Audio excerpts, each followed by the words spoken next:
Good afternoon, everyone. Thank you for joining us. My name's Janet Morrison, and I'm going to be chairing this discussion. This is my first time, hopefully for obvious reasons, of being at the Being a Man Festival. But I think it's a really thrilling agenda, and I think we've got some great speakers with us this afternoon. I am Chief Executive of an older people's charity called Independent Age. I'm also a founder member of something called the Campaign to End Loneliness, and I'm also chairman of the Ballroom Foundation, which funds arts and older people projects.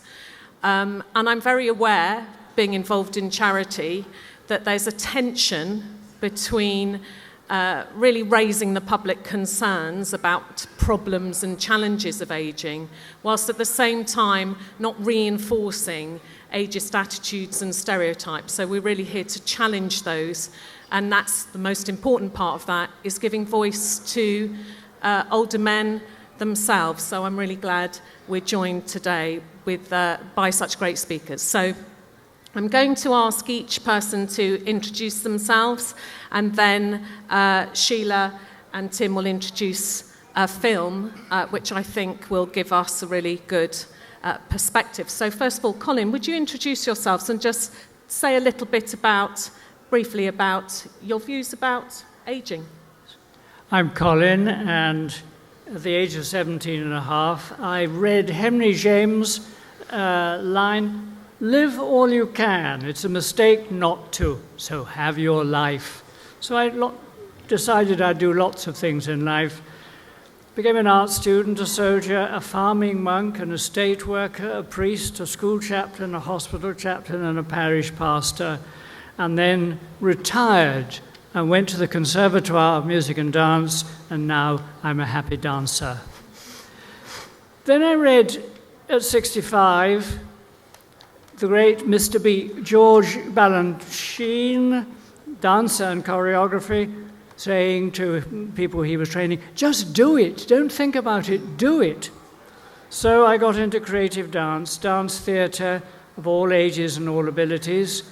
I'm going to plug two companies there, Amiki in Hammersmith at the Lyric, based there, and Intellichi, based at the Albany in Deptford, doing wonderful work with all sorts of people. I got into contemporary dance, Buto, a Japanese form, improvised dance, live art, site-specific dance, immersive, interactive, and a bit of filming, and even a bit of modeling. And then at 81 the other day, when I was called to come here, I went to Foyle's, and there was a book by a philosopher, Bernard Lonergan from Canada, very keen on the idea of self-appropriation, that we take ownership of ourselves. He said, that's the pearl of great price. It's anti-Oedipal, which is a wonderful word, and it's anti-aging. Gives us personal freedom and liberation to be our own person, to go our own way, and to know, love, and choose, and do what we want in life. And that surely is what we want to do at my age, anyhow. The myth of ageism, it's all in the culture, but we don't have to buy it. Merce Cunningham, a great dancer, said when he was almost 90, it's movement which absolutely moves me. And I think if we keep moving as older people, we'll keep living. Thank you, Colin. Matthew. Hello, my name is Matthew Todd, and I am the editor of Attitude magazine, which is the UK's best-selling gay magazine. I'm also writing a book about mental health for LGBT people, which is out next year. I guess I was asked on this panel to represent gay people and the gay community and so on, which I'm very good at doing. Everybody.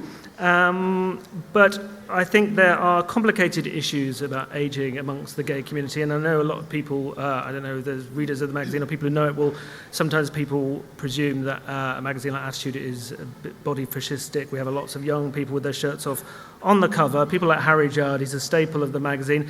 But since I've been there, I've tried to do other things, tried to put other older people, sometimes like Stephen Fry, I've got a couple here, Stephen Fry we had on the cover, because someone at an event similar to this actually challenged me and said, "You'd never put Stephen Fry on the cover, would you?" So we did, and not very many people bought it. Same with Peter Tatchell, lots of other people, Gareth Thomas and his boyfriend, who I think is 50-something, on the cover last year, and not very many people bought that. So it's a continuing problem and a pressure that I find, and I'm not just saying it because it is something that I think about a lot. We have a feature in the magazine we do every month called Life Lessons, which is a man at 50 or over talking about their experience of life. But it's difficult because I think we do live in a culture which is very much centred on young people. I don't just mean gay culture, I mean across the board. I'm very aware when I deal with celebrities, there's some people I can think of off the top of my head, a couple of pop stars, a couple of comedians who actively lie about their age because they feel that to admit they are even over 40 is a problem and they won't get work. So I do feel the media is really responsible for a lot of ageism, this constant kind of obsession with young, hot, attractive people, even presenting Blue Peter and programs like that. People weren't like that when I was younger, but now it seems that to be on TV you do need to be stunningly attractive. As I was writing my book, something that came up quite a lot was loneliness with quite a lot of the people that I interviewed. And that's not to say that all gay people are lonely by any means, because I know so many people, some single, some who are in couples, who are living happy lives, have relationships, some do, some don't, lots of friends around them. But it is something, I think, if you're a little bit older as a gay man, and I'm 42 myself now, and I'm single, and I'm starting to think, 42, 43 in October, how's that going to go? Am I going to meet somebody? Am I not?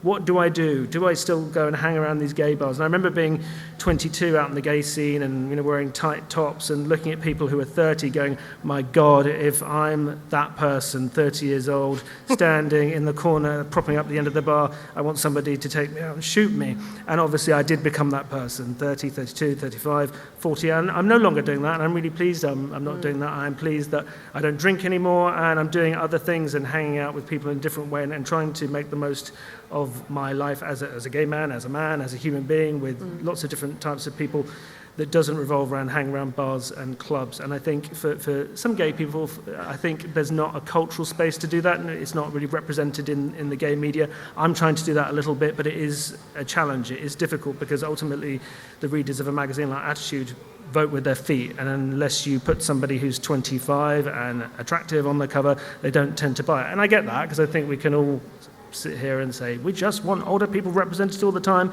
But, it's human nature, there's certain things that people find attractive and people gravitate to. But I'm really glad to be here and to join in this discussion, so thank you. Tim, can I ask you just to introduce yourself? Yeah, so I'm Tim Barlow, and I was born and brought up in Blackpool during the war. And it was a time before television. So everything was all about sound of the waves and the seagulls, the variety shows on the pier, concerts, and the radio, Dick Barton, Special Agent, all this sort of thing.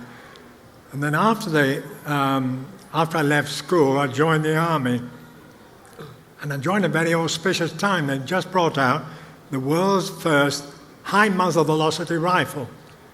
High muzzle velocity means the bullet comes out of the rifle very fast. You've all got them now, but it was a new one at the time. And the bullets come out so fast that if they hit you, they not only do you an injury, but set up shock waves in the body. The instructors on the rifle told us if the bullet hits you in the little finger, your balls drop off. So I was on this rifle, and one of the first people on it, it had a sharp, high-pitched crack, and I discovered I'd gone deaf. We all have our problems in life. This is an early one of mine, and has been a theme all the way through life, something I've had to deal with as the hearing deteriorates. I'm very lucky here, because Caroline here is translating everything I say and putting it up on screen, so I can understand what's going on. She works often with me in rehearsals, because after I've been in the army about 15 years, I decided I want to be an actor. It was a difficult decision to make, because then I had 2 children, a wife and a mortgage. If I stayed in another 4 years, I'd get a pension, but I so wanted to be an actor. So it was a difficult decision, You join the army for a challenge. The biggest challenge was getting out of it. But eventually I did, and became an actor, and of course the deafness problems. I don't hear or didn't hear cues. I went into auditions, and the director tends to be looking down and mumbling, you know. So what could you say it again? So all this had to be dealt with, and I wasn't very good at it to start with, but gradually over the long period of time started to learn to handle it. And while the hearing has deteriorated, technology has got better to balance it out. We now have, as you probably don't know, we have captions on television. There are captioned versions of cinema and screen, and I have this wonderful situation here. So things have got better. And 5 years ago, I got a cochlear, I was fitted with a cochlear implant at St Thomas's here. So life is continuing to go on in that way. Thank you. Thank you, Tim. And finally, Sheila, perhaps you could introduce yourself and then tell us a little bit about the film that we're about to see.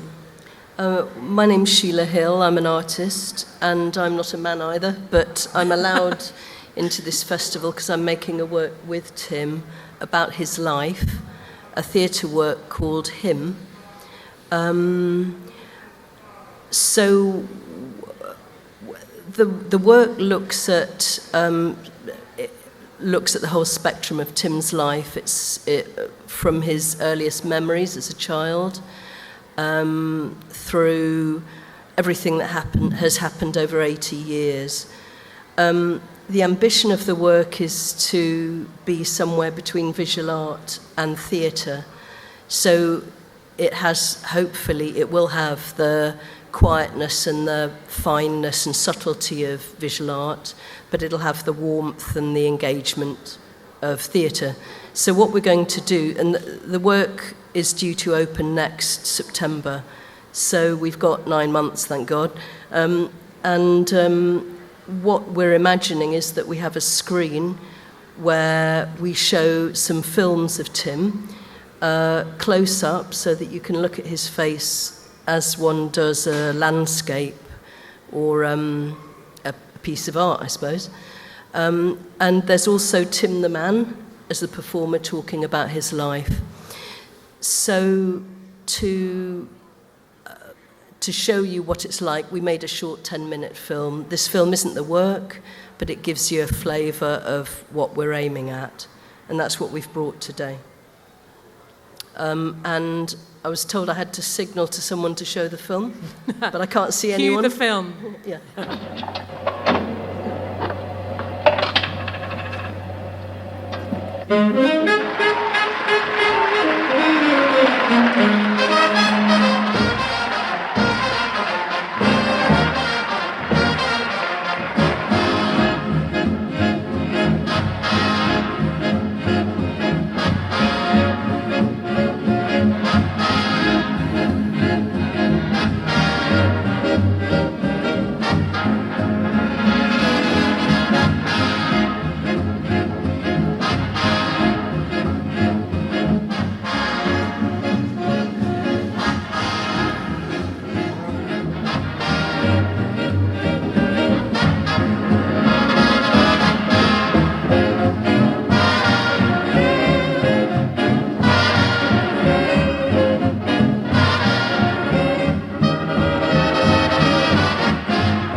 Yes, my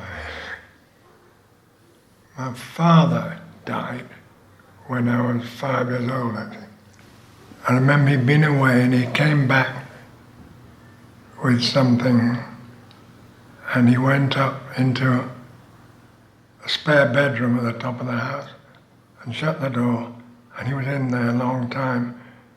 And I was told that I couldn't go in this room, not at any cost, must keep out of the room.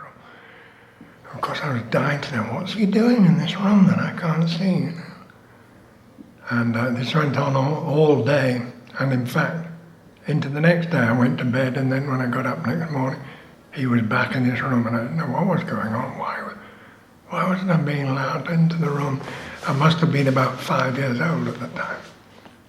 And eventually, I was told I could go in. And my father stood at the door and opened the door with a flourish. And I went in. And there on the floor was an electric train set. He set out all around the room with a transformer where you work the set, where you work the train. And it was just amazing. I can remember it vividly. And then the next thing I remember, it must have been a few months later, so I'd still be about 5. And he was in bed in the lounge and downstairs.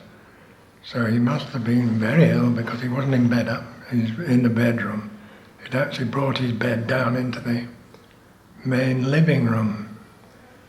And the thing I do remember, at one stage, I went to find a silver Jaguar car. I had a plastic one, a silver one.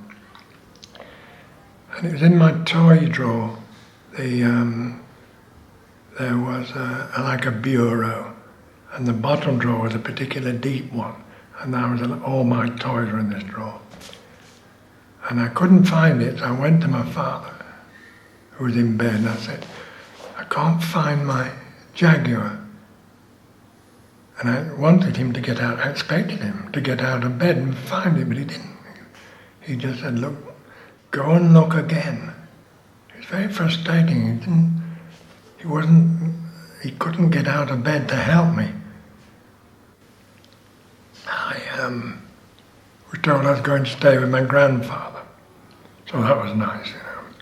My grandfather was a sort of working class gent who wore a boater and spats and a three-piece suit and a watch chain. He was a bit of an Edwardian gent. And I really enjoyed myself around at my grandfather's. I was there for about a week or so. And I remember he used to read the Rupert books to me and point out the pictures while he told the story. And a lovely time then. And I came back looking forward to telling my father all about what I'd been. And his bed was empty. In fact, he'd been taken away, it wasn't there. I said, where's my dad? And they said, oh, he's gone away. And I can remember that's fine, you know, because he's often travelled about, was often away. And that's the last I can remember. But I was told that what happened is I went out in the garden to play, and the little boy from next door leant over the fence and he said, your dad's dead. He'd seen the funeral, funeral cortege coming to pick him up and things. I don't remember this, but I was told this is what happened, and that I rushed in the house, screaming the place down. There were mother who was living with my grandmother at the time, who was my father's mother. And I can see, looking back, they knew that I loved my father so much they couldn't bring themselves to tell me. And so I'd found out this way, and it's strange that it obviously had an effect, as it would do on a boy of 5, discovering something that way.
Thank you.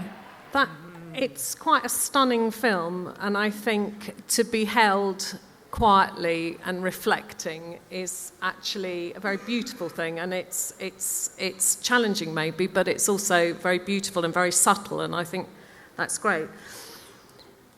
I wanted to just reflect a little bit about what you were saying, Colin, about the positives about aging and what your expectations of life, have they changed as you've got older? What do you see as the opportunities about perhaps leaving behind some of the younger man and embracing getting older? Yes, I had an 81st birthday the other day. I got a card saying "Rock On" with the rock band, so perhaps that's the next thing. But yes, I find I was fascinated about that film. It's wonderful, and I think I find for myself not looking back so much. I do. I'm going to an army dinner tonight, and we were always swinging the light and talking about the past. But that's not my interest there. I was out in the Middle East. I want to know how it's going now, and what the future is, and who's taking it forward, and how things will be with the next regime, and all that sort of thing. So I don't find myself with any great interest in past memories. I'm not a very good goer-backer. Some people go back to old schools and things like that. I don't. I tend to turn the page and move forward. But I think it's wonderful when you have memories of early, very poignant memories like that, and are able to go back to them and to use them in an artistic way. Well, we don't always hear those stories. Perhaps we don't have the space. We get crowded out from hearing those stories. Yeah. But have you changed, the way you live your life now, has that changed from a younger man to how you live now? It has to an extent. The great thing is that I've always been with younger people, because in the army, your soldiers are becoming... you're getting older, and so your soldiers are coming in young, And now with dance, it's all with younger people, men and women. So to that extent, it's continuous.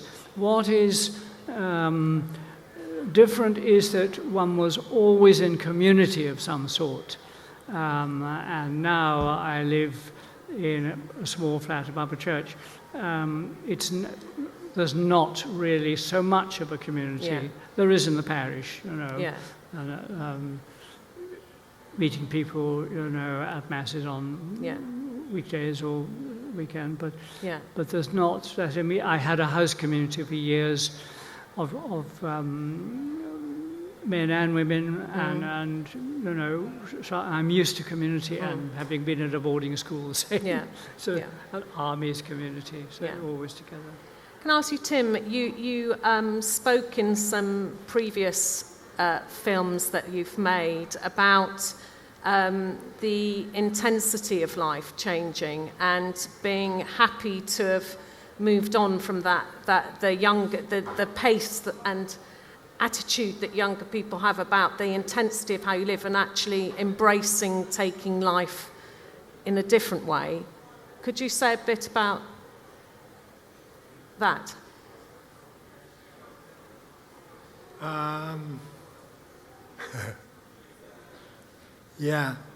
Unlike Colin, I do have been looking at the past, because I've been doing some theatre shows about it. This film with Sheila is another example. I worked with a company called Complicité for a while when they were starting out, and we went on tour, and I used to tell army stories.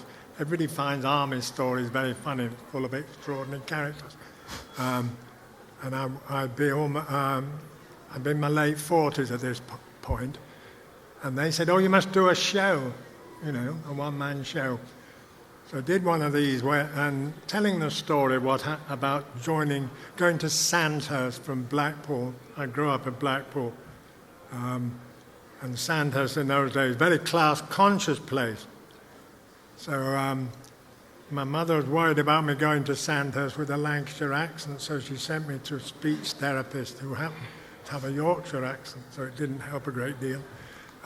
So things like this. So I have been thinking about the past when I've been working, how extraordinary it is.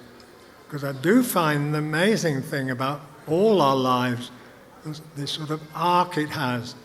I've found now, I'm 80, that life has gone back to the beginning again. I found a few people who discovered that. We seem to go through all sorts of experience and then end up roughly where we started. There isn't time to talk about that in detail, but I don't know whether you have found that. The great psychologist, Professor Young, called it individuation. And his definition of this is that every living thing becomes what it was destined to become from the beginning. So I find this arc of a life quite interesting, and it has included some looking back and seeing how things have gone. Yeah, but there are stereotypes about older age, and actually it's good to challenge those and say there is a different way of looking at it. But talking about that, Matthew, in terms of your readership or the people that you're speaking to in the gay community, do you think there are perceptions about old age that are quite negative perceptions, or focus or don't want to think about it even? Well, I think it goes across the board, and we have readers who are 15, 16, 17, 18, all the way up to, as a lady, I almost mentioned her name, but she asked me not to because I did once, who's in her 80s, who reads the magazine, who's a straight woman. So there's a lot of our readers are in their 40s and 50s. But it's funny, I was just thinking when Tim was when we were watching the film, about someone I interviewed for the book had a friend of theirs living on their sofa who had a problem with drugs and was going out and having lots of unsafe sex with people. And he said he didn't care because he felt gay men don't get old. And I think that traditionally a lot of gay culture has always been very youth-orientated and about clubbing and going out. And I think, as I said earlier, there's no cultural space for people who are a little bit older to be represented. I think that's very complicated reasons about businesses and gay clubs and commercial reasons.